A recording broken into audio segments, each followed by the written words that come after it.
Hello నమస్తే, నేను journalist YNR. ఆంధ్రప్రదేశ్లో కూటమి సర్కారు ఏడాది పాలన పూర్తి చేసుకుంటోంది. ఈ ఏడాది పాలన పైన, అలాగే ఆంధ్రప్రదేశ్లో తాజా రాజకీయ పరిణామాలపైన మనతో మాట్లాడడానికి మాజీ మంత్రి, వైఎస్ఆర్ కాంగ్రెస్ పార్టీ ముఖ్య నేత అంబటి రాంబాబు గారు మనతో పాటు పాడ్కాస్ట్లో జాయిన్ అవుతున్నారు. సార్ నమస్తే. నమస్తే అండి. ఎలా ఉన్నారు? బాగున్నానండి. భయంగా ఉన్నారు ఏమన్నా? భయం ఏమీ లేదు. మీరు మిమ్మల్ని అరెస్ట్ చేస్తారనే భయమో, మీ నాయకుడిని అరెస్ట్ చేస్తారనే భయం ఏమైనా ఉందా? భయం అంటే స్టార్టింగ్ నుంచి మనం చూస్తున్నాం కదా. మొట్టమొదటి కొద్దిగా ఏంటిది అనిపించింది, తర్వాత అలవాటు అయిపోయింది కదా. ఎవరిని ఎప్పుడైనా అరెస్ట్ చేయొచ్చు అనేది మెంటల్గా ఒక నిర్ణయానికి వచ్చేసాము. ప్రిపేర్ అయిపోయారు. ఎప్పుడైనా ఏ క్షణంలో అయినా ఎవరినైనా Hmm. ఏ కేసులో అయినా అరెస్ట్ చేయడానికి సిద్ధంగా ఉన్నది ఈ రాష్ట్ర ప్రభుత్వం. కక్ష సాధింపు చర్యల్లో భాగంగా అనేది ఎవ్రీబడి ఈజ్ ప్రిపేర్డ్. కానీ ప్రభుత్వం అరెస్ట్ చేసేలా అన్ని తప్పులే మీరు ఎవరు చేసి ఉండలేదా అనుకుంటున్నారా? నేను మీ ద్వారా ప్రజలను అడుగుతున్నా, ఇంతమందిని అరెస్ట్ చేసే తప్పులు మేము చేసామండి? సో నాకు అర్థం కాలేదు. ప్రతిదానికి కోర్టు ప్రొసీజరు, పోలీసు, ఎఫ్ఐఆర్, జడ్జిల దగ్గర పోవడం, రిమాండ్లు అవ్వడం, ఇవన్నీ ఉన్నాయి కదా, ప్రొసీజర్ ఉన్నాయి. అట్లా చేయొచ్చు అనమాట. ఇప్పుడు చంద్రబాబుని అరెస్ట్ చేశారు, జగన్మోహన్ రెడ్డి గారిని అరెస్ట్ చేశారు. అంటే నేనేమంటానంటే, నిజంగానే ఈ ప్రభుత్వం అంటే జగన్మోహన్ రెడ్డి గారి ప్రభుత్వం ఇంతమందిని అరెస్ట్ చేయాల్సినటువంటి తప్పిదాలు మేము చేశామా? ఇది ప్రశ్న. ఫైనల్ ఏంటి? ఫైనల్ కేసులు రుజువు అవ్వటం, శిక్షలు పట్టడం కదా. That is the end of the టోటల్గా లాజికల్ ఎండ్. అది అప్పుడు కదా తేలాల్సింది. ఈ లోపలే మాకు శిక్షలు అనుభవించాల్సి వస్తుంది జైల్లో. 3 నెలలు 4 నెలలు. మీరు ఒక విషయం అసలు ఎప్పుడైనా చూసారా, ఎప్పుడైనా విన్నారా? రాష్ట్రంలో కాదు, దేశంలో విన్నారా? ఏంటి, ఒక కేసులో నన్ను అరెస్ట్ చేస్తారు, ఆ కేసులో బెయిల్ కోసం నేను ట్రై చేస్తుంటాను, 3 మాసాలు అయిపోతుంది. 3 మాసాలు అయిపోయిన తర్వాత ఏం జరిగిందంటే, జనరల్గా లాలో 3 మాసాల్లో వాళ్ళు ఛార్జ్ షీట్ ఫైల్ చేసి ఎంక్వైరీ పూర్తయి చేసి ఫైల్ చేయకపోతే బెయిల్ ఇస్తారు. ఇది ప్రొసీజరు. ఈ 3 మాసాలు అయిపోయేటప్పుడు నన్ను ఏం చేస్తారు, మరొక కేసు అప్పుడు పెడతారు. ఏది, ముందు రోజు పెట్టి ఈ కేసులో అంబటి రాంబాబు గారిని పీటీ వారెంట్ కింద అరెస్ట్ చేస్తాం అంటారు. ఆ కేసు అయిపోద్ది. ఆ కేసు మళ్ళీ 3 నెలలు అవుతుంది అనుకోండి, మళ్ళీ ఇంకొక కేసు అప్పుడు పెడతారు. What is this? ఇంటెన్షనల్గా అవునా కాదా? డెఫినెట్గా.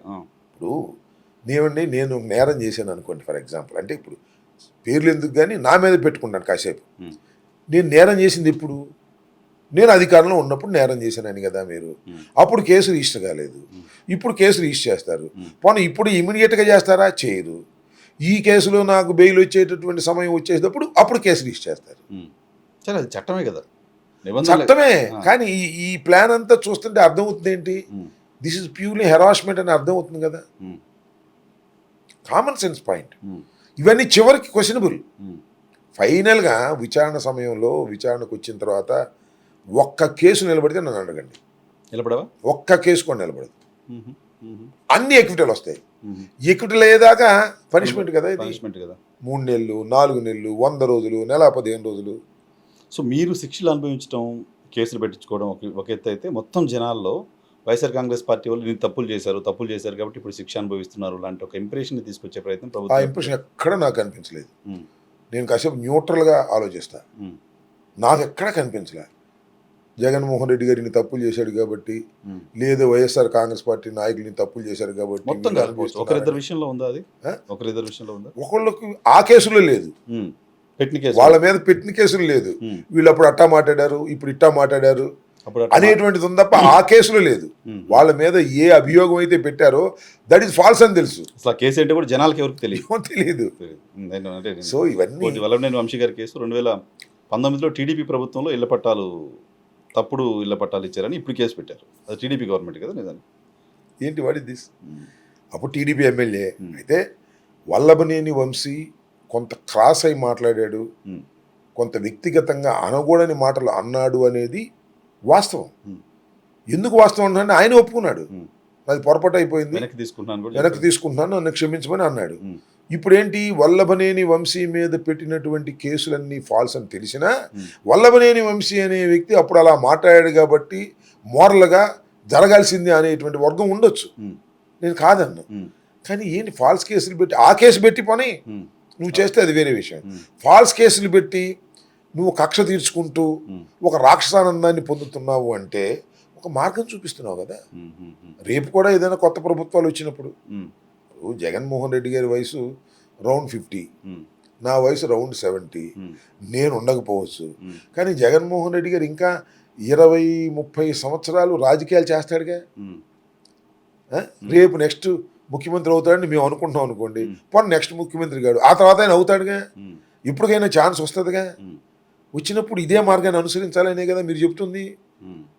This is మీరు not at మీరు all. మీరు అనుసరించి మీరు నాటిన విత్తనాలే ఇప్పుడు విషపు ఫలాలను మీకు ఇస్తున్నాయి అని అనుకునే వాళ్ళకి ఏం చెప్తారు? ఈ ఎట్లా ఎవరు నాటారు ఈ విత్తనాలు? వేధించారు, ఎవరిని రాష్ట్రంలో స్వేచ్ఛ లేకుండా చేశారు, ఎవరిని అనేక మంది ఎవరిని కేసులు వేధించాం మేము? ఇప్పుడు చంద్రబాబు నాయుడు గారిని వైఎస్ఆర్ ప్రభుత్వం అధికారంలో ఉన్నప్పుడు అరెస్ట్ అయ్యారు. ఆ కేసు ఎప్పుడుది? పెట్టారు. ఆయన ముఖ్యమంత్రిగా ఉన్నప్పుడు. అంతే, మేము పెట్టింది కాదు అది. ఉమ్. అది జిఎస్టీ. అరడజన మందికి పైగా మాజీ మంత్రులు అరెస్ట్ అయ్యారు అప్పుడు.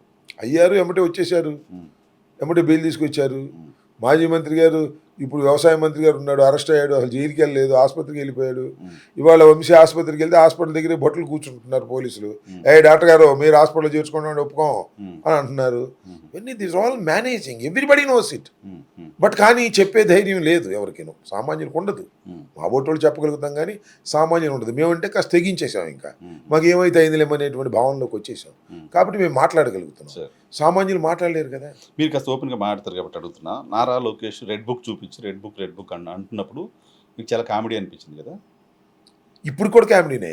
కామెడీ ఎట్లా? ఎన్ని అరెస్టులు జరుగుతుంటాయి, మీ కార్యకర్తలు మీ నాయకులు ఉనికిపోతుంటే ఇంకెక్కడ కామెడీ? 100% అరెస్టులు కూడా కామెడీ సార్, నేను చెప్తున్నాను. ఉమ్, ఏమవుద్ది, ఏమైంది అంటున్నా. ఉమ్, కొన్నాళ్ళ తర్వాత ఇవి బూమరాంగ్ అవుతాయి, ఉమ్, కౌంటర్ ప్రోడక్ట్స్ అవుతాయి. ఉమ్, అన్యాయంగా అక్రమంగా అరెస్ట్ చేయటం అనేది సరే. అరెస్ట్ ఈయన రాంబాబు గారు అరెస్ట్ కాలేదు కాబట్టి కామెడీ అంటున్నారు అనుకోవాలి, కానీ ఉమ్, ఏందండి ఇది, చరిత్రలో ఏంటి భాగమో నాకు అర్థం కాలేదు. ఉమ్, ఉమ్, ఉమ్, ఇంతమంది అరెస్ట్ చేస్తారా? ఉమ్, ఐఏఎస్ వాళ్ళని, ఐపీఎస్ వాళ్ళని, ఉమ్. చరిత్రలో ఎక్కడా లేని విధంగా. ఇంతమంది ఐఏఎస్ని ఐపీఎస్ని అరెస్ట్ చేస్తారని మీ వర్షన్ అయితే, ఇంతమంది ఐఏఎస్ల చేత ఐపీఎస్ల తప్పు చేయించి వాళ్ళంతా జైలుకి పోవడానికి జగన్మోహన్ రెడ్డి సర్కార్ కారణం ఏంటంటే తప్పు చేసింది, తప్పు రుజువైందా? కేసులు. నేను ఒక్క పిఎస్ఆర్ ఆంజనేయులు గారి గురించి చెప్తా. ఉమ్, దానిలో 3 ఐపీఎస్ ఆఫీసర్ని సస్పెండ్ చేశారు. ఉమ్.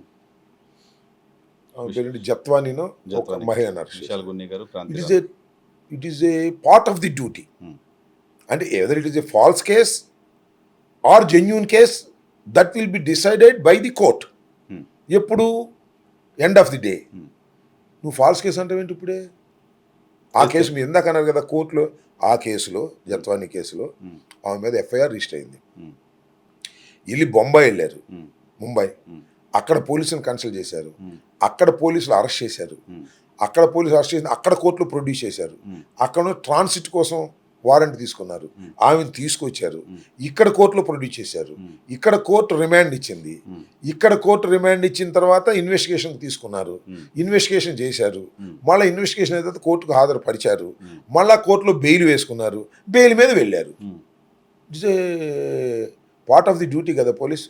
దో ఇట్ ఈజ్, వాళ్ళు తప్పు చేశారా రైట్ చేశారా ఎప్పుడు నిర్ణయిస్తారు? చంద్రబాబు గారు అధికారంగా నిర్ణయించేస్తారా? న్యాయస్థానాలు తెలుసాలి. ఈ కేసు తప్పు, జత్వాని అరెస్ట్ చేయడం తప్పు, ఇదంతా ఫాలో చేశారని జత్వానీ కేసు ట్రయల్ అంతా అయిపోయిన తర్వాత ఉమ్, అప్పుడు నిర్ణయిస్తే అప్పుడు పిఎస్ఆర్ ఆంజనేయులు గారు బాధ్యుడు దానికి. ఉమ్, ఏం అన్యాయం అనేది నాకు అర్థం కాలేదు. ఉమ్. ఎందుకు సార్ మీరు తప్ప ఇంకెవరు ఈ రాష్ట్రంలో ఈ కేసులపైన మాట్లాడే పరిస్థితి లేకుండా పోయింది? మీ పార్టీ తప్ప? నేను తప్ప కాదు. ఉమ్. మీరు అంటే మీ పార్టీ తప్ప, ఈవెన్ మీ పార్టీ తప్ప ఆంధ్రప్రదేశ్లో ప్రజా సంఘాలు ఉన్నాయి, మిగతా రాజకీయ పార్టీలు ఉన్నాయి, వాళ్ళు ఎవరు కూడా అరే వైసీపీ నాయకులను అన్యాయంగా అరెస్ట్ చేస్తున్నారని మాట్లాడడం నేను వెళ్ళా. వాళ్ళు కూడా అంటే కడమ రాజకీయ పక్షాలు కూడా 2 ఫ్యాక్షన్ లాగా కొట్టుకుంటున్న ఈ వీడియోని వదిలేసినట్టుగా అనిపిస్తుంది నాకు. ఉమ్, చంద్రబాబు నాయుడు గారు ఇప్పుడు అడ్డగోలు వ్యవహారంగా వెళ్ళిపోతున్న తర్వాత ఉమ్, మాట్లాడే వాళ్ళకి ధైర్యం లేకపోవచ్చు, లేదా మాట్లాడటం అనవసరం అని కూడా అనుకోవచ్చు. కానీ ప్రైవేట్ టాక్లో మాట్లాడుతున్నారు కదా అందరూ, ఇది అన్యాయం అక్రమం చాలామంది మాట్లాడుతున్నారు. అది కౌంట్ కాదు, that is a different matter. Um, um. రాజకీయ పక్షాలు చాలా ఉన్నాయి ఇక్కడ. ఏ సైజ్ ఏముంది? ఏ రాజకీయ పక్షానికి మాత్రం ఏం సైజ్ ఉంది? సార్ వాయిస్ వినిపించడం వేరే కదా. కమ్యూనిస్ట్ అవును, పార్టీలు కరెక్టే. ఉన్నాయి. సిపిఐ, సిపిఎం గతంలో చంద్రబాబు నాయుడు గారు అరెస్ట్ అయినప్పుడు, అప్పుడు కొంతమంది టీడీపీ నాయకులు అరెస్ట్ అయినప్పుడు మాట్లాడిన అనేక రాజకీయ పార్టీలు, ప్రజా సంఘాలు. స్టార్టింగ్లో చూద్దాం, we will expect that also. Hmm. మరి ఎందుకు మాట్లాడలేదు మరి నాకు అర్థం కాలేదు. వాళ్ళు కాకపోతే రేపైనా మాట్లాడి తీరాల్సినటువంటి పరిస్థితి ఏర్పడుతుందని నేను భావిస్తున్నాను. వాళ్ళ దాకా వచ్చినప్పుడు వాళ్ళని కూడా అరెస్ట్ వాళ్ళ దాకా అని కాదు, వాళ్ళు ఇంకా కన్ఫ్యూజన్లో ఉన్నారేమో, ఇది నిజమా అబద్ధం అని తేల్చుకోలేకపోతున్నారేమో నా ఉద్దేశం. So Nara Lokesh red book మీకు కామెడీగా అనిపిస్తుంది అని చెప్తారు. అసలు అది కామెడీ బుక్ అండి. మీ పార్టీ నాయకులందరికీ అలా అనిపిస్తున్నట్టు లేదు.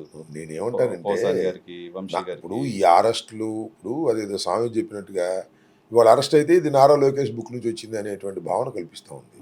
నారా లోకేషే ఎవ్రీథింగ్ నడుపుతున్నాడు. అవునా? అంత ఎవ్రీథింగ్. ఇప్పుడు హోమ్ మినిస్టర్ కానీ సీఎం గారిది ఉందా లేదా దట్ ఈస్ డిఫరెంట్ మ్యాటర్, కానీ నారా లోకేషే ఎవ్రీథింగ్ కేసులన్నీ కూడా మానిటర్ చేస్తున్నది, లోపల పెట్టించే కార్యక్రమాలు చేస్తున్నది, ఇవన్నీ కూడా నారా లోకేషే మొత్తం అన్ని మానిటర్ చేస్తున్నమాట వాస్తవం.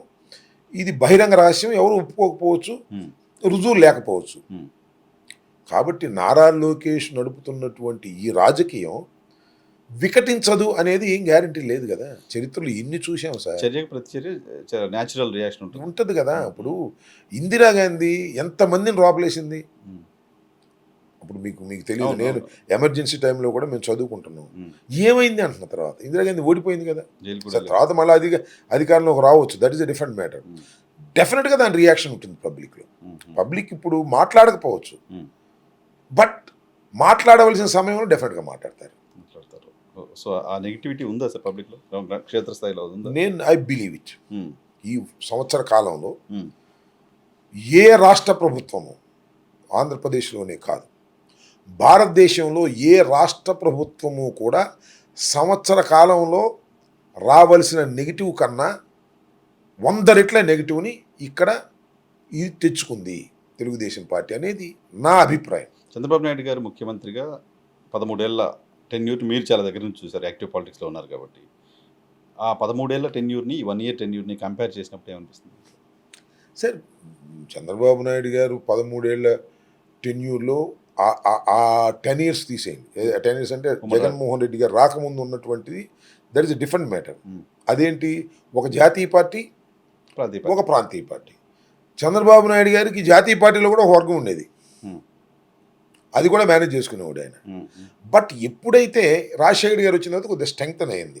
ఏది దో it is a national party అయినా ఒక రీజనల్ షేప్ తీసుకొచ్చాడు రాజశేఖర రెడ్డి గారు. ఎందుకంటే చంద్రబాబు నాయుడు గారిని ఎదుర్కోవాలంటే సర్వశక్తులు ఉన్నటువంటి ముఖ్యమంత్రి కావాలి, సర్వ అధికారాలు ఉన్న ముఖ్యమంత్రి కావాలనేది హైకమాండ్ నమ్మింది. అవి సాధించుకోగలగటంలో రాజశేఖర రెడ్డి గారు కూడా సఫలమయ్యారు. సో రాజశేఖర రెడ్డి గారు ఉన్నంతకాలం అది ఒక 2 ప్రాంతీయ పార్టీల మధ్యన జరుగుతున్నటువంటి రాజకీయం లాగానే కనిపించింది. రాజశేఖర రెడ్డి గారు మరణం తర్వాత కంప్లీట్ 2 ప్రాంతీయ పార్టీలే కదా, డిఫరెంట్ షేప్స్ ఇవి. అప్పుడు కొద్దిగా తేడా ఉండేది. సో ఈ రాజకీయాలు వేరు.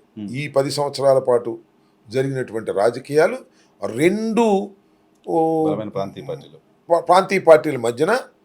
ఇంకొక అంశం ఏంటంటే మిగతా పార్టీలు జీరో అయిపోయిన సందర్భం. CPI, CPM, there is no representation in the last election.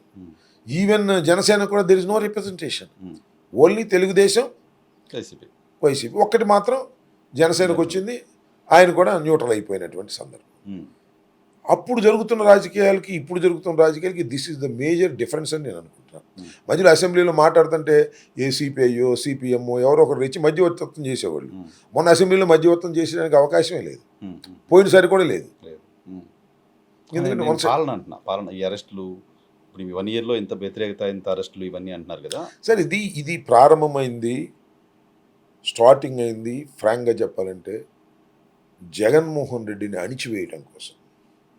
Jaganmohan రెడ్డికి డాక్టర్ రాజశేఖర రెడ్డి గారి మరణం తర్వాత వచ్చినటువంటి ఒక పెద్ద ప్రజాదరణని అణిచివేసి ఆయన్ని నాశనం చేయాలనే దృక్పథంతో సోనియా గాంధీ భావించినప్పుడు చంద్రబాబు నాయుడు గారు హ్యాండ్స్ కలిపాడు. కలిపి 16 మాసాలు జైల్లో పెట్టారు. That is the starting. అక్కడ నుంచి ప్రారంభమైనటువంటి ఈ కక్షలు కార్పణ్యాలు కొనసాగుతూనే ఉన్నాయి. అయితే దానిలో భాగంగానే కదా మీరు కూడా చంద్రబాబు నాయుడుని అరెస్ట్ చేసింది అని అడగొచ్చు. మీరు కాకపోతే ఇంకోళ్ళు అడగొచ్చు కదా. చంద్రబాబు నాయుడు గారిని అరెస్ట్ చేయడానికి మేము పెట్టిన కేసు కాదే అది. అది అప్పుడు జరిగినటువంటిది, సెంట్రల్ గవర్నమెంట్ నుంచి కూడా వచ్చినటువంటి వాటి మీద కేసు ఎప్పటిదైనా ప్రభుత్వంలో ఉన్నది. మేము మా టైంలో అరెస్ట్ అవ్వాల్సి, జగన్మోహన్ రెడ్డి గారు అరెస్ట్ టైంలో కేసు కేంద్ర ప్రభుత్వం పెట్టుండొచ్చు, కానీ టీడీపీ అప్పుడు అధికారంలో కూడా లేదు. నేను అనేది మా టైంలోనే దాని మీద మేము యాక్షన్ తీసుకున్నాము, ఇది కక్ష సాధింపు చర్య అనేది వాళ్ళు అనుకుంటున్నారు. అనుకోవడానికి ఆస్కారం ఉంది. కానీ కాదంటాను నేను. ఇది అది ఆ ఇన్వెస్టిగేషన్లో దొరికింది పాయింట్. దాన్ని జగన్మోహన్ రెడ్డి గారి గవర్నమెంట్ మూవ్ చేసింది. చంద్రబాబు నాయుడు గారు అరెస్ట్ కాక అనివార్యమైంది. చంద్రబాబు నాయుడు గారు అరెస్ట్ అయినా కూడా ఇవాళ ఆయన నిర్దోషం ఏమి తేలేదుగా. చంద్రబాబు నాయుడు గారు 53 రోజులు జైల్లో ఉన్నాడుగా.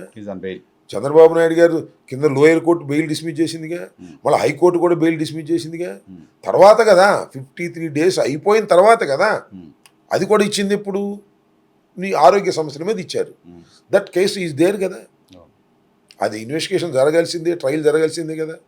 అదే కాదు, చంద్రబాబు నాయుడు గారు మీద లిక్కర్ కేసులో కూడా ఆయన ఈజ్ ఇన్ థర్డ్ అక్యూజ్డ్ కదా. ఆయన కూడా బెయిల్ మీద ఉన్నాడు కదా. ఇప్పుడు ఆ కేసును మాఫీ చేసుకోవాలని ప్రయత్నం చేస్తున్నాడు. ఇవన్నీ సరే, కాలానుగుణంగా ఏం జరుగుతుంది, ఏమిటి, ఎవరిది అప్పర్ హ్యాండ్ అవుతుంది, ఎవరిది డౌన్ హ్యాండ్ అవుతుంది అంటే టైం విల్ డిసైడ్. ఇవాళ జగన్మోహన్ రెడ్డి గారిది అప్పర్ హ్యాండ్ కాకపోవచ్చు. జగన్మోహన్ రెడ్డి గారికి సంబంధించినటువంటి వ్యక్తుల్ని, ఆయన సన్నిహితుల్ని, ఆయన సెక్రటరీస్ని వచ్చి అరెస్ట్ చేయొచ్చు. ఇలాగే ఉంటే మారవా? ఈ విషయం తెలియదా వాళ్ళకి? సో జగన్మోహన్ రెడ్డి ఆ విషయంలో తన వాళ్ళని కాపాడుకోవటంలో బలహీనుడిగా ఉన్నారా అంటే? న్యాచురల్ కదా. తలవాన్ని మీరు మర్చిపోయారు, 23 శాసనసభ్యులు మా దగ్గర గెలిచి అటు వెళ్ళిపోయినప్పుడు చాలామంది అనేవాళ్ళు జగన్మోహన్ రెడ్డి వాళ్ళని కాపాడుకోలేకపోయాడు. ఏం కాపాడుకుంటారంటున్నా? వాళ్ళు ద్రోహం చేసి వెళ్ళిపోయారని చెప్పొచ్చు మీరు. ఇది అంతే కదా. ఈ పేటలో కృష్ణమోహన్ రెడ్డి గారు, ధనంజయ రెడ్డి గారు లాంటి వాళ్ళు అరెస్ట్ దాకా సిట్ వచ్చింది అంటే తన వాళ్ళని ప్రొటెక్ట్ చేసుకుంటున్న జగన్మోహన్ రెడ్డి. ఒక కుట్ర వ్యవస్థల మేనేజ్మెంట్లో భాగంగా జరుగుతున్నటువంటి ఒక రాజకీయ కక్షలో వీళ్ళు అరెస్ట్ చేశారు. కాపాడుకోవడం ఎట్ట కుదిరింది? ఫైనల్ కదా కాపాడుకునేది. చంద్రబాబు నాయుడు గారు ఉన్నారు. చంద్రబాబు నాయుడు గారికి సంబంధించిన పిఏ దాదాపు 2 దశాబ్దాలు పనిచేసిన శ్రీనివాస్ గారిని నేరుగా ఆయన పైన కేసు ఉన్నప్పటికీ మీ ప్రభుత్వంలోనూ తీసుకురాలేకపోయి అరెస్ట్ చేయలేకపోయారు. కిలార్ రాజేష్ గారు ఉన్నారు, నారా లోకేష్ గారు, సార్ వైఎన్ఆర్ గారు, ఆయన పైన కేసులు ఉన్నాయి. ఆయన అరెస్ట్ కాకుండా, శ్రీనివాస్ గారు అరెస్ట్ కాకుండా వాళ్ళు ప్రొటెక్ట్ చేసుకోగలిగారు. వైఎన్ఆర్ గారు, చంద్రబాబు గారు వ్యవస్థలు మేనేజ్ చేయటంలో దిట్ట. మాకు అది రాదు.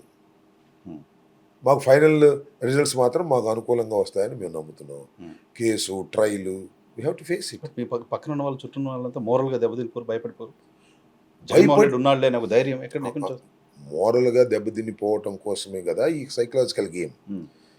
ఒక్కటి సార్, ఒక యుద్ధం జరుగుతున్నప్పుడు almost all this is a war between Telugu Desam and YSRCP. War జరుగుతుంది. మా సైనికులు పారిపోతారు, ఉన్నోళ్ళు ఉంటారు, రాటు తెలియని రాటు వెళ్తారు. దీన్ని మేమేమి యుద్ధం వదిలిపెట్టి పారిపోయే మనుషులం కాదు కదా. బాగా గట్టిగా యుద్ధం చేసేవాడిని డ్రాప్లేస్తారు, గట్టిగా యుద్ధం చేయని వదిలేస్తారు. This is the strategy. Jaganmohan Reddy గారిని ఏకాకిం చేసేసి, జగన్మోహన్ రెడ్డి గారు చుట్టూరా ఉన్న వాళ్ళందరినీ అరెస్ట్ చేసేసి, లేదా చుట్టూరా ఉన్న వాళ్ళని కొనేసేసుకుని, చుట్టూరా ఉన్న వాళ్ళని బలహీనపరిచేసుకుని, this is the strategy they are playing. ఇది ఫస్ట్ టైం కాదే. జగన్మోహన్ రెడ్డి గారు ముఖ్యమంత్రి కాకముందు కూడా ఈ స్ట్రాటజీతో వచ్చారు కదా. ఏం చేశారు ఈ స్ట్రాటజీతో వచ్చి? చివరికి జగన్మోహన్ రెడ్డి గారిని ఆపగలిగారా? పార్టీ లేకుండా చేయగలిగారా? ఇవన్నీ తెలుసుకోవాలి కదా. సో నేనేమంటానంటే 1 year అయిపోయింది. 1 yearలో చెయ్యకూడనటువంటి కార్యక్రమాలు తెలుగుదేశం చేసింది. ఎంత హెరాస్ చేయాలో అంత హెరాస్ చేసాం. ఏమేమన్నా దేశం వదిలిపెట్టి పారిపోతున్నావా? ముందు ముసళ్ళ పండుగ అంటున్నాడు నిన్న మహానాడులో లోకేష్ గారు. ఉంటుంది. మేము వీ ప్రిపేర్డ్ దట్ ముసళ్ళ పండుగ. ముందు ముసళ్ళ పండుగ ఉంటే ఆ తర్వాత ముందు ఇంకో పండుగ ఉంటుందిగా. అది కూడా ఆలోచించుకోవాలి కదండి. ముందుంది ముసళ్ళ పండగ అనే మాట నేను అన్నాడా? ముందుండి ముసళ్ళ పండుగ ఉంటే మేము రెడీగా ఉన్నాం. ముసళ్ళ పండుగకి మేము చేసేది ఏముంది? అంతకుమించి ఆప్షన్ లేదు కదా. నిన్ను గన్ను పెట్టి కాల్ చేస్తాం అన్నామండి. ఏముంది ఇంకా కాల్ చేయటం ఏముంది? మమ్మల్ని కాపాడే ఉన్నాడు. మమ్మల్ని కాల్ చేస్తే నువ్వేమవుతావు? అది ఆలోచించుకోవడం అనేది నీకు ఉండాల్సినటువంటి జ్ఞానం. నీకు అది కూడా లేకపోతే we will see the game. అంతే కదా. సో ఇప్పుడు జగన్మోహన్ రెడ్డి గారు అరెస్ట్ చేసి ఆయనకి ఏదో కేసులో శిక్ష పడితే ఆయన ఎన్నికల్లో పోటీ చేసే పరిస్థితి లేకుండా చేసి వైఎస్ఆర్ కాంగ్రెస్ పార్టీని లేకుండా చేస్తారని ఒక చర్చ జరుగుతుంది. బాగుంది కథ. ఈడీ కేసులో జగన్మోహన్ రెడ్డి గారిని అరెస్ట్ చేయడం, తర్వాత కేసు విచారణ జరగడం, జగన్మోహన్ రెడ్డి గారికి శిక్ష పడిన తర్వాత ఆయన జైలుకి వెళ్ళిపోవడం, లాలూ ప్రసాద్ యాదవ్ లాగా ఆయన ఎన్నికల్లో పోటీ చేయకుండా వెళ్ళిపోవటం. కథ బాగానే ఉంది. ఈ కథ జరగాలిగా ఈ రాష్ట్రంలోనూ ఈ దేశంలోనూ. మీరే చెప్తున్నారు చంద్రబాబు నాయుడు గారు వ్యవస్థను మేనేజ్ చేయాలి. అదే దట్ ఈస్ ట్రూ. నేనేమంటానే 4 సంవత్సరాలు నేను జరిగిపోతాయని అనుకుంటారా? జరుగుద్దా? సాధ్యపడిద్దా? ఒకవేళ ఎన్ని మేనేజ్ చేసి సాధ్యపడిద్దా? ఇవన్నీ వాళ్ళు కంటున్న కళలు. కననివ్వండి, వాళ్ళ టైం ఇది, వాళ్ళు కళ్ళగలే టైము, కళలు కనివ్వండి, మేము కష్టపడే టైము, మేము కష్టపడతాము. సార్ జగన్మోహన్ రెడ్డి గారికి చాలా దగ్గరగా ఉంటారు, మీరు కలుస్తూ ఉంటారు రెగ్యులర్గా. ఎందుకు అంత కాన్ఫిడెంట్గా ఉన్నారు? మొన్న ఏదో ప్రెస్ కాన్ఫరెన్స్ చూశాను, ఆయన చాలా కాన్ఫిడెంట్గా కనపడుతున్నారు, అరెస్టులకు కూడా రెడీ అన్నట్టుగా మాట్లాడుతున్నారు. ఏంటి ఆయన కాన్ఫిడెన్స్, అంత ధైర్యం ఏంటి? అరెస్ట్కి రెడీ అయ్యాడు కాబట్టి కాన్ఫిడెంట్. ఇప్పుడు మీరు అరెస్ట్ చేయడానికి మిమ్మల్ని అరెస్ట్ చేస్తాం అన్నారండి. అమ్మో నేను అరెస్ట్ కాకూడదు, నేను బెయిల్కి వెళ్ళాలి, లేదా మా బంధువు ఇంటికి వెళ్ళి దాక్కోవాలి, లేదా రాష్ట్రం వదిలిపెట్టి పారిపోవాలి అనుకుంటే భయం. కానీ అరెస్ట్ చేసుకోండి, ఏం చేస్తాం, జైల్లోనే ఉంటాం. అనుకున్న తర్వాత ఇంకా కాన్ఫిడెన్స్ ఏముంది చెప్పండి? నన్ను కూడా మిమ్మల్ని అరెస్ట్ చేస్తారంటే ఎందుకులే బాబు అరెస్ట్, నేను కూడా నేను I have taken a decision. ఇప్పుడు నా మీద కేసు పెడతారండి అనుకుందాం, కాసేపు పెడతారని అనుకుంటున్నా, పెట్టారనుకోండి, నేనేం చేయాలి? నాకున్న ఆప్షన్స్ ఏంటి? ఫస్ట్ నేను యాంటిసిపేటరీ బెయిల్కి వెళ్ళాలి. యాంటిసిపేటరీ బెయిల్కి వెళ్ళాలంటే నేనేం చేయాలి? ముందు ఎవరికి దొరకకుండా తప్పుకోవాలి. ఎవరికి దొరకకుండా తప్పుకోవాలంటే ఎవరి దగ్గరికి వెళ్ళాలి? నా బంధువుల ఇంటికో, నా ఫ్రెండ్స్ ఇంటికో వెళ్ళి వాళ్ళు దాక్కోవాలి, ఏదో ఒక రిసార్ట్కి వెళ్ళి దాక్కోవాలి. అది చేయలేగా. అక్కడికి వెళ్ళి దాక్కోవటం కూడా సచ్ ఏ పాపులర్ పర్సనాలిటీ నేను వెళ్ళి ఒక చోట వెళ్ళి బెంగళూరులోనో లేకపోతే ఇంకో చోట దాక్కునే బదులు జైల్లోనే దాక్కుంటా, ఏముంది? ఐ డిసైడ్ ఇట్, ఏముంది? మీరు అరెస్ట్ చేసి, నేను అందుకని చెప్తున్నా, ఒరే మొగలారా, మీరు నన్ను అరెస్ట్ చేయదలుచుకున్నారు అనుకోండి, మీరు అరెస్ట్ చేసుకుని రాత్రిపూట రావటం, నా గేట్లు దూకటం, నా తలుపులు పగలగొట్టడం, మా ఇంట్లో మా ఆవిడని బెదిరించటం, లేదా నా పిల్లలు ఉంటే నా పిల్లల్ని బెదిరించడం, ఇవన్నీ ఎందుకు? మీ మీద కేసు పెట్టాం, 307 పెట్టాం, ఎందుకంటే డెడ్ బాడీ దొరకలేదు కాబట్టి. డెడ్ బాడీ దొరికితే 302 పెడతాం, లేకపోతే మీరు ఏదో చేశారని మేము పెడతాం. మీ మీద కేసు పెట్టాం, ఇది నాన్ బెయిలబుల్ కేసు, మిమ్మల్ని అరెస్ట్ చేయాలని కౌరు చేస్తే పోలీస్ స్టేషన్కి వెళ్ళి హాజరవుతానని చెబుతున్నా. That is my strategy. అందరికి ఇది ఉండకపోవచ్చు. సో జగన్మోహన్ రెడ్డి గారు కూడా అంత ప్రిపేర్డ్గా ఉన్నాడు కదా. నేను మొన్న చెప్పాడు కదా, ఐ మీన్ విజయవాడ ఎవరు అడ్డగించారు, రమ్మని ఉన్నాడు. చూద్దాం. అంటే వైసీపీ భవిష్యత్తు పైన ప్రచారం, తెలుగుదేశం పార్టీ చేస్తున్న ప్రచారం కావచ్చు, బయట జరుగుతున్న ప్రచారం ఏంటంటే జగన్మోహన్ రెడ్డి గారు అరెస్ట్ అవుతే ఇంతకుముందు విజయం గారు ఉన్నారు, షర్మిల గారు ఉన్నారు, వాళ్ళు తిరిగారు. ఇప్పుడు ఏంటి, ఎవరు నెక్స్ట్ పార్టీని ఎవరు లీడ్ చేయగలుగుతారు? ఆయన జైల్లో ఉండే పరిస్థితి ఏంటి? సార్, దేనికి ఆల్టర్నేటివ్స్ బోర్డు ఉంటాయి. ఇప్పుడు నేను ఆల్టర్నేటివ్స్ గురించి నేను మాట్లాడదలుచుకోలేదు, చెప్పదలుచుకోలేదు. ఎందుకంటే జగన్మోహన్ రెడ్డి గారు అరెస్ట్ అయితే కదా అని జరిగితే చూద్దాం. అప్పుడు they are so many alternatives. ఏముంది దానిలో?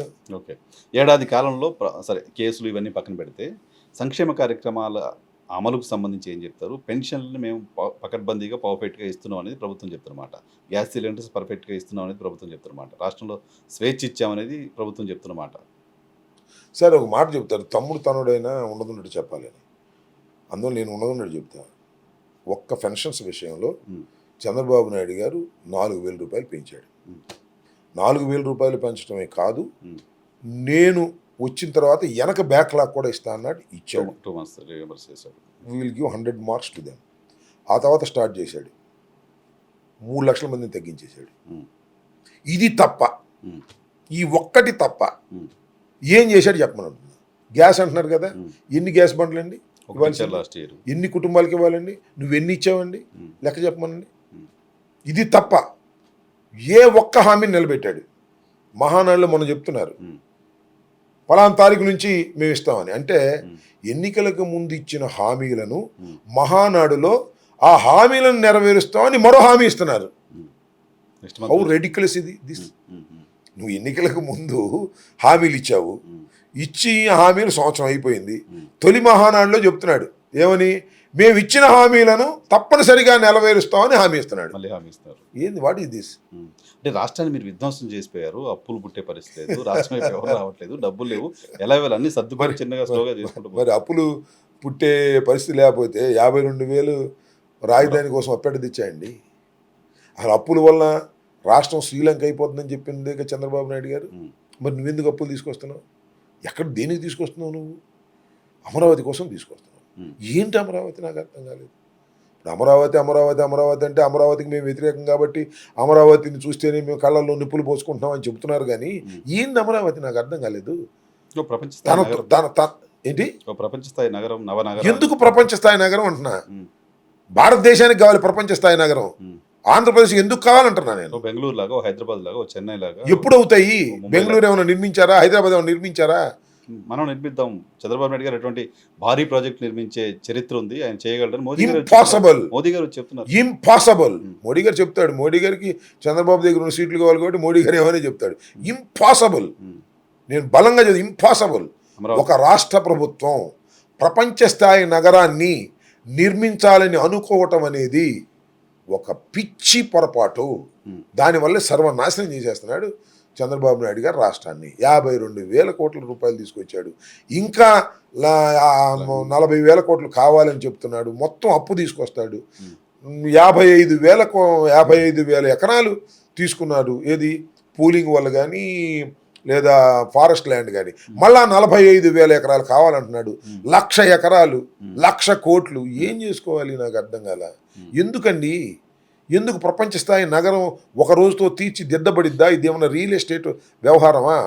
ప్రపంచ స్థాయి నగరంగా తీర్చిదిద్దటానికి, పెరగటానికి హైదరాబాద్ చూసాం కదా మనం. ఇవాళ హైదరాబాద్ ఎంత బ్రహ్మాండంగా పెరిగిపోయింది. ఎవడు కడితే పెరిగిపోయింది? నేనే కట్టాను అంటున్నాడు ఆయన. నమ్మాలా మనం? హైటెక్ సిటీ కట్టాడు. కట్లా ఆయన. కట్టే సమయానికి ఆయన ఉన్నాడు. దానికి ఫౌండేషన్ స్టోన్ వేసింది ఎవరు? జనార్దన్ రెడ్డి గారు. ఏ టైంలో స్థలం కేటాయించబడింది? పివి నరసింహారావు గారి టైంలో కేటాయించబడింది. ఇన్ని ఉంటే నేను కట్టాను, హైదరాబాద్ నేనే నిర్మించాను అంటే మనం నమ్మాలా? ఎవడు నమ్మడది. కాకపోతే నమ్మినట్టు నటిస్తారు. ఎందుకు వచ్చిన గొడవలేమని. సో చంద్రబాబు నాయుడు గారు మరొక పెద్ద తప్పిదం చేస్తున్నది ఏమిటంటే అమరావతిని ఉన్నంతలో నిర్మించుకోకుండా అప్పులు చేసి నిర్మించి రాష్ట్రాన్ని అధోగతి పాలు చేస్తున్నారనేది నా అభిప్రాయం. ఇది ఇవాళ నా అభిప్రాయం, ఇంతకు ముందు నా అభిప్రాయం, రేపు కూడా నా అభిప్రాయం. ప్రజలు కూడా గమనించాలి. మనం చేస్తున్నాం. సో మీ పార్టీ మార్చుకుందా అభిప్రాయాన్ని? 3 రాజధానుల నుంచి ఒక రాజధానికి థింక్ డెఫినెట్గా విల్ థింక్. మొన్న జగన్మోహన్ రెడ్డి గారు ఒక మాట అన్నాడు, మీరు చూశారు. విజయవాడ గుంటూరు మధ్యలో దట్ ఈజ్ యువర్ ఎజెండా కావచ్చు. ఇంకా దాని మీద పూర్తిగా మాకు డిస్కషన్ జరగలేదు. జగన్మోహన్ రెడ్డి గారు తమ నిర్ణయాన్ని చెప్పలేదు, మాతో మాట్లాడలేదు. కాబట్టి సో ఆలోచించుకోవాల్సినటువంటి అంశం ఇది. 3 రాజధానులు అనేది 3 రాజధానుల వల్ల మేము ఓడిపోయామనో లేకపోతే ఇంకో దాని వల్ల ఓడిపోయామని కాదు. కానీ 3 రాజధానుల పట్ల మా అభిప్రాయాన్ని మార్చుకోవాల్సిన అవసరం ఉందని మాకులో కూడా ఇంటర్నల్గా చర్చ ఉంది.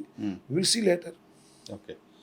పవన్ కళ్యాణ్ గారిని చాలా అతిగా టార్గెట్ చేస్తున్నారా సార్? వీళ్ళు అంతకుముందు టార్గెట్ చేశారు, చేసి ఆయన 100% స్ట్రైక్ రేట్కి వచ్చేలా చేశారు. మళ్ళీ ఇప్పుడు కూడా ఎక్కువ టార్గెట్ చేస్తున్నారా? మేము టార్గెట్ చేయాల్సిన అవసరం లేదు. సినిమాలు కూడా రిలీజ్ కాకుండా అధికారం లేకపోయినా మీరు ఆపుతున్నారు అనేది జనసేన వైపు నుంచి వినపడుతున్న మాట. అంత శక్తివంతులు మేము. ఆ నలుగురితో కుట్ర చేయించారు. అది అంత శక్తివంతులు మేము. నాకు సార్ వైఎన్ఆర్ గారు ఈ మధ్యకాలంలో పవన్ కళ్యాణ్ గారు తీరు కానీ, ఆయన పద్ధతి కానీ, ఆయన ఆలోచన విధానం చూస్తున్నప్పుడు కాస్త నాకు జాలేస్తుందని కూడా ఈ సందర్భంగా చెప్తాను. ఎందుకు అంత మీరు జాలిపడారు? Cinema field it is his original field. ఇవాళ పవన్ కళ్యాణ్ గారు ఈ స్థాయికి వచ్చాడు అంటే సినిమా ఫీల్డే ఆయనకి దోహదం చేసిందనేది నేను నమ్ముతున్నాను. ఆయన కూడా నమ్మవలసిందే. నాట్ ఓన్లీ ఆయన కాదు, ఎంటైర్ హిజ్ ఫ్యామిలీ. చిరంజీవి గారు ప్రజారాజ్యం పార్టీ పెట్టాడు అన్నా కూడా అది సినిమా ఫీల్డ్ యొక్క అంతే కదా పరిణామ క్రమమే. అలాంటి సినిమా ఫీల్డ్ నుంచి మీరు వచ్చినప్పుడు ఇదేంటండి, నీ హరిహర వీరమ్మలు రిలీజ్ అయ్యే సమయానికి మాకంత శక్తి ఉందండి. మా అరెస్టులు, మా గొడవలు, కోర్టులు, మా గందరగోళాలు మేము పడతా ఉంటే మా మీద మమ్మల్ని అంత శక్తిమంతులుగా తయారు చేసే పని పవన్ కళ్యాణ్ గారు చేస్తున్నారంటే దాని అమాయకత్వం జాలిపడాలి మనం. ఇప్పుడు నాకు తెలిసినటువంటి సమాచారం ఉన్నట్టుగా చెప్పాలంటే సినిమా ఫీల్డ్లో థియేటర్స్, ఎగ్జిబిటర్స్, వీళ్ళకి సంబంధించినటువంటి డిస్ట్రిబ్యూటర్స్కి సంబంధించి ఎప్పటి నుంచో డిస్ప్యూట్స్ ఉన్నాయి. డిస్ప్యూట్స్ మీన్స్ ఈ సింగిల్ థియేటర్స్ ఉంటాయి. ఇప్పుడు మా గుంటూరులో అయితే ఏదో మల్టీప్లెక్స్లు ఉన్నాయి అనుకోండి, మాది రేపల్లి ఒరిజినల్గా, లేదా మన సత్యనపల్లి సింగిల్ థియేటర్స్ ఉంటాయి, 4-5 థియేటర్స్ ఉంటాయి. వాళ్ళ బంధువులు వాళ్ళకుంటాయి. వాళ్ళు ఏమనుకుంటున్నారు, మేము 1వ తారీఖు నుంచి మేము సమ్మె చేద్దాము అని అనుకున్నారు. అది హరిహర వీరమల్లు 12వ తారీఖు వస్తుంది కాబట్టి సమ్మె చేస్తాం అనుకున్నారని అనుకోవట్లేదు నేను. అది వాళ్ళ పరిణామ క్రమంలో వచ్చారు. ఈ హరిహర వీరమల్లు ఎన్నిసార్లు డేట్ వచ్చింది నాకు అర్థం కాలేదు. ఎప్పుడు ప్రారంభమైంది అసలు? ఇవాళ ఉన్న 100% స్ట్రైక్ రేట్లో కానీ చంద్రబాబు నాయుడు గారి పక్కన ఉన్న పవన్ కళ్యాణ్ గారిని ఎదిరించగలిగిన దమ్ము, సాహసం సినిమా ఫీల్డ్ వాళ్ళకి ఎవరికైనా ఉంటుందండి? Cinema field completely business field. అక్కడే వీరులు సూర్యులు ఎవరు ఉండరు. సినిమాలో నటించే సూర్యులే తప్ప హీరోలు వీరులు సూర్యులు పోరాటాలు చేసేవాళ్ళు ఎవ్వరు ఉండరు. తెల్లారి పాటికి వచ్చి ముఖ్యమంత్రి గారి కాలం మీద పడిపోతారు అవసరమైతే. పరిస్థితి అది. నువ్వు వాళ్ళు నా మీద కక్ష పెట్టారు, నా సినిమా రిలీజ్ కాకుండా చేశారు అంటే ఏంది? You have given lot of credibility to them. వాళ్ళకి అంత శక్తిమంతులు కాదు. వైసీపీ బారి నుంచి మిమ్మల్ని కాపాడితే మీరు నాకు మంచి రిటర్న్ గిఫ్ట్ ఇచ్చారు, థ్యాంక్ యూ వెరీ మచ్ అన్నారు. ఇప్పుడు మళ్ళీ గిఫ్ట్ ఇస్తున్నాడుగా. వైసీపీ బారి నుంచి ఏం కాపాడాడు? వైసీపీలోనే సుఖంగా ఉన్నటువంటి పరిస్థితులు ఉన్నాయని చాలా మంది సినిమా ఫీల్డ్లో నాకు ఫోన్ చేసి చెప్తున్నారు. పేర్లు చెప్పడం వాళ్ళకి ఇబ్బంది కాదు. అవునా? హాయిగా ఉంది సార్ మాకు. ఏం సార్ ఈ ప్రభుత్వం వచ్చిన తర్వాత వాళ్ళకున్న ఇబ్బందులు ఏంటి? ఇది ఇప్పుడు మొదలెట్టాడుగా. థియేటర్ నా హరిహర వీరమల్లుని ఆపడానికి కుట్ర చేస్తారా? చూడండి నా తడాక ఏంటో. అసలు మీరు సినిమా థియేటర్స్లో ఎన్ని అమ్ముతున్నారు? పాప్కార్న్ ఎంతకు అమ్ముతున్నారు? కూల్ డ్రింక్స్ ఎంతకు అమ్ముతున్నారు? ఏమిటిది? ఇన్ని రేట్లు పెట్టి అమ్ముతారా? ఏంటిది? ఇవాళ గుర్తొచ్చిందా? నీ హరిహర వీరమల్లు సినిమా రిలీజ్ డేట్కే ఇవన్నీ గుర్తొచ్చినాయి అంటున్నా. ఇవన్నీ మీరు గతంలో చేశారు. మీరు గతంలో థియేటర్లో ఇవన్నీ మానిటర్ చేసే ప్రయత్నం చేశారుగా. సరే ఇప్పుడు కూడా చేసిన పని ఇప్పుడు పవన్ కళ్యాణ్ చేస్తుంటే మీరు అప్రిషియేట్ చేయాలి. నేనేదంటే ఇప్పుడు చేయొచ్చు, తప్పలేదు. ఒక సినిమా థియేటర్కి మనం వెళ్ళాం సార్, వాడు పాప్కార్న్ కానీ ఇంకోటి కానీ హెవీ రేట్స్ పెట్టి అమ్ముతున్నప్పుడు వినియోగదారుడికి లేదా కొనుక్కునేవాడికి ఇబ్బందిగా ఉంటుంది. కాబట్టి మనం దాన్ని మానిటర్ చేయొద్దంటలా. ఇవాళ ఎందుకు చేస్తున్నావు అంటున్నా నేను. సంవత్సరం పాటు ఎందుకు మాట్లాడలేదంటున్నా.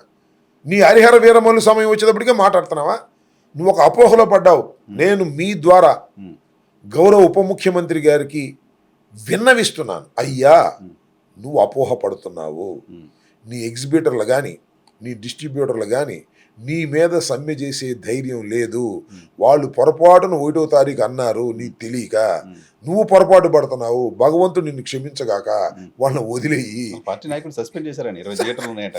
ఇక రంగం తను తాను నిరూపించుకోవడం కోసం, తాను చెప్పినట్టు తాను పడ్డ అపోహ నిజమని చెప్పడం కోసం ఎంతమందినైనా బలి చేసే కార్యక్రమం.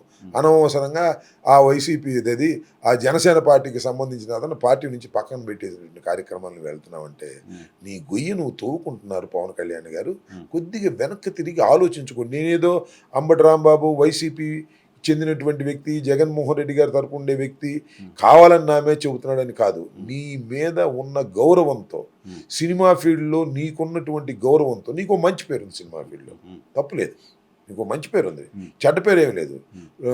పవన్ కళ్యాణ్ ఖర్చు పెడతాడు తప్ప ఎవరిని వేధిస్తాడని లేదు. కాకపోతే వేధించాలని వేధించాడో లేదో తెలియదు. కానీ ఈ హరిహర వీరమల్లో మాత్రం వాళ్ళు దుంప తెగిపోయింది. ప్రొడ్యూసర్ది, నటులది. ఇప్పుడు మొదలెట్టారు సార్ అది. మొట్టమొదటి డైరెక్టర్ వెళ్ళిపోయాడే. మొట్టమొదటి డైరెక్టర్ వెళ్ళిపోయాడు. ఇప్పుడు ప్రొడ్యూసర్ కొడుకే డైరెక్ట్ చేసుకుంటున్నాడు. ఎట్టకేలకు చివరికి దాన్ని రిలీజ్ సమయానికి వచ్చింది.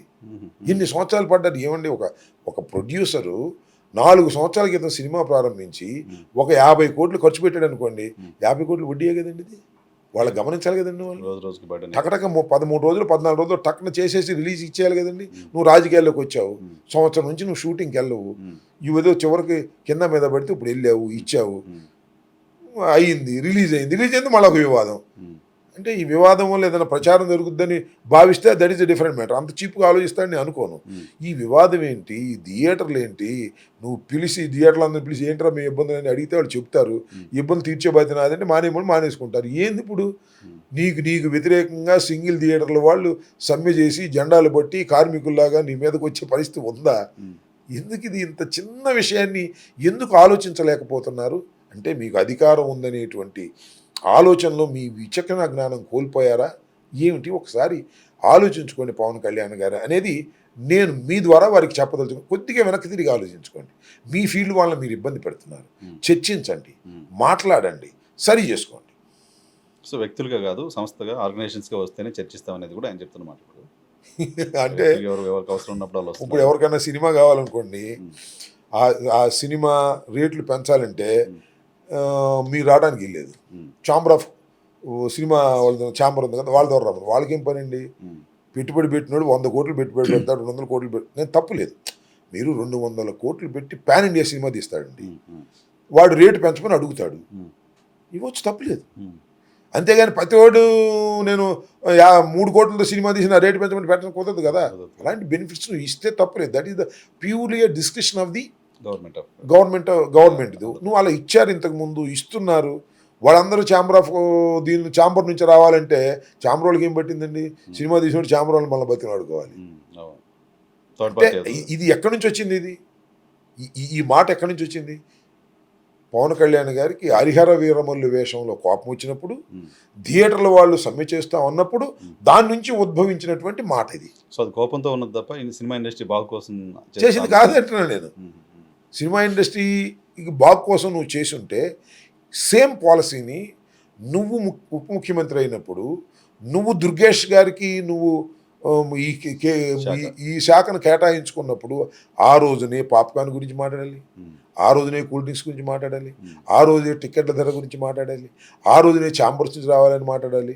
నాకు హరిహర వీరమల్లు మీద కోపం వచ్చినప్పుడే, ఆవేశం వచ్చినప్పుడే ఈ ఆవేశం వస్తే ఎలాగా అన్నాను. This is wrong.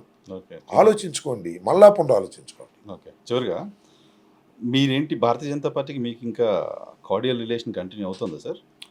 Sir cordial relation అంటే మేము ఇప్పుడు మీరు ఒకసారి వైజాగ్లో జగన్మోహన్ రెడ్డి గారు మోడీ గారి సభలో మాట్లాడారు. ఏమైంది? మీరు మేము రాష్ట్ర ప్రభుత్వం, మీరు కేంద్ర ప్రభుత్వాలు, మీకు వ్యక్తిగత సంబంధాలు, రాజకీయ సంబంధాలు కొనసాగుతాయి, కానీ వ్యక్తిగతంగా కూడా మీరంటే మా గౌరవం అని చెప్పాడు కదా. ఇవాళ కొనసాగుతున్నాయా లేవా ఏంటని దట్ ఈస్ డిఫరెంట్ మ్యాటర్. బీజేపీని వదులుకొని తప్పు చేసామేమో, బీజేపీతో కలిసిపోతే బాగుండేదేమో లాంటి మాట మీ పార్టీకి సంబంధించిన ఎప్పుడు నల్లమిరెడ్డి ప్రసన్న కుమార్ రెడ్డి గారు మాట్లాడారు. చిన్న నాయకుడు కాదు కదా, బీజేపీతో కలిసి మాట్లాడితే మాట్లాడచ్చు, కానీ ఇప్పుడు ఆలోచన లేదు సార్. మేము ఎప్పుడు సింగిల్ ఫైటర్స్మే.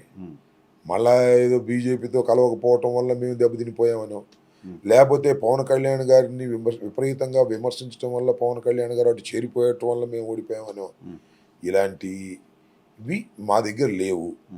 అసలు మీరు పవన్ కళ్యాణ్ గారు డే 1 నుంచి ఆయన పాలసీ ఏంటి? యాంటీ జగన్. కాకపోతే మొన్న ఏంటంటే ఇప్పుడైనా ఒక 5 సంవత్సరాలు ముఖ్యమంత్రిగా చేసిన తర్వాత కొంత యాంటీ ఎస్టాబ్లిష్మెంట్ ఉంది. దానికి తోడు పవన్ కళ్యాణ్ గారు ఇప్పుడైతే పవన్ కళ్యాణ్ గారి దగ్గర ఉన్న ఓట్లు ఆయన గెలవడానికి పనికొచ్చే ఓట్లు కావు. ఇప్పుడు కావు, అప్పుడు కావు, ఎప్పుడు కావు. ఇంకొక పార్టీతో కలిసినప్పుడు ఈ రెండు కలిసి గెలవడానికి పనికొచ్చాయి అనేటువంటి ఒక కాన్ఫిడెన్స్ వచ్చింది. ఫస్ట్ టైం వచ్చింది ఆ పార్టీకి. అందువల్ల ఆ పార్టీ హుషారుగా ఉండి 21 సీట్స్ వాళ్ళు గెలుచుకోగలిగారు. మరి ప్రభుత్వ వ్యతిరేకత వల్ల శరవేగంతో పెరుగుతుంది. నేను బీజేపీ పాయింట్ అంటున్నాను. బీజేపీ మన మోదీ గారు అమరావతికి వచ్చి అమరావతిలో నిర్మాణాలు అయిపోవడానికో, లేకపోతే రాష్ట్ర ప్రభుత్వం గత ప్రభుత్వం తీసుకున్న నిర్ణయమే కారణం అమరావతిలో డబ్బులు ఇన్వెస్ట్ చేయలేకపోవడానికి. దాన్ని మళ్ళీ శంకుస్థాపన చేస్తున్న సందర్భంగా మోదీ గారు ఒక మాట కూడా జగన్మోహన్ రెడ్డి గారి గురించి మాట్లాడాలి. గత ప్రభుత్వం ఆపేసింది, తప్పు చేసిందనే మాట కానీ, గత ప్రభుత్వం ఇక్కడ ఇన్వెస్ట్ చేయలేదనే మాట కానీ, ఒక్క మాట కూడా మీ గురించి మాట్లాడాల. అంటే ఇంకేదో మీరు మీ పైన బాగా ప్రేమ, లేకపోతే మీకు వాళ్ళపైన ప్రేమ ఏదో ఉందా అని. మీరు అనలైజ్ చేస్తున్నారు కదా, అలా చాలామంది అనలైజ్ చేస్తున్నారు. Of it is true, I don't know. That is true. ఇప్పుడు మోడీ గారు వచ్చారు, పెద్ద బహిరంగ సభలో పాల్గొన్నారు.